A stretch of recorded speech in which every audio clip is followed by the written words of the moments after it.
र यसपछि पान्थरका कवि मनोरञ्जनज्यूलाई अनुरोध गरेँ र तयारी अवस्थामा रहन रङ्गवादी कवि धर्मेन्द्रज्यूलाई पनि अनुरोध गरेँ। धन्यवाद सबैले निष्ठ सेवाहरू। म चाहिँ कविता भन्दा पनि अलिक आख्यानतिरै मेरो कलम चल्छ र अहिले चाहिँ अनुसन्धानतिर छु। मैले अलिक अगाडि लेखेको एउटा कविता छ छोटो, मेरो याङ रूपमा। म यही कविता सुनाउन चाहन्छु। मेरो कविता यसरी सुरु हुन्छ। मेरो याङ रूपमा जहाँ मुकुमलुङ मुस्कुराउँछ, जहाँ सेसेलुङ सुस्केरा छाउँछ भाव छर्दै सिर्जनाको।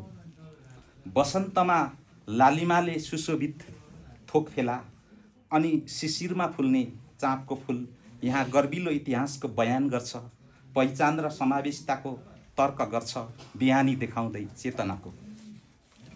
तिम्बु पोखरीबाट झर्ने इवा खोलाको गडगडाहटले वीरताको सन्देश कल्कलाउँछ, तमोरको सुसाईले अलग्गै पहिचान झल्काउँछ, लाग्छ याकथुम लाजे नै कविताका बिम्बहरू हुन्। झन् थाहा छ चिया भन्ज्याङमा थुपारिएका ढुङ्गाहरू छन्, तब न याङरूपले बैरीको प्रतिकारमा खुकुरी टल्काउँछ, हिलिहाङको बलिदारी छाती फोरेको, मुटुको मसीले सिमाना कोरेको देशभक्तिको दियो बाल्नेछ।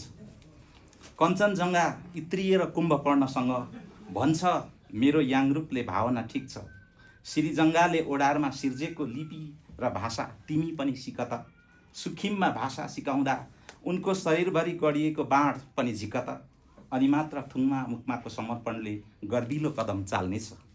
पूर्वमा सिमाना बढाउँदै माझ किराँत विजयपुर जित्दै, तमोर पारी सिमाना मिच्दै आउने अभिमान सिंह बस्नेत पनि सलाम गर्न थाल्नेछ मेरो याङ रूपमा। धन्यवाद। याङ रूपे कवि मनोरञ्जनज्यूलाई र यसपछि कवि धर्मेन्द्र विक्रम नेमाज्यूलाई।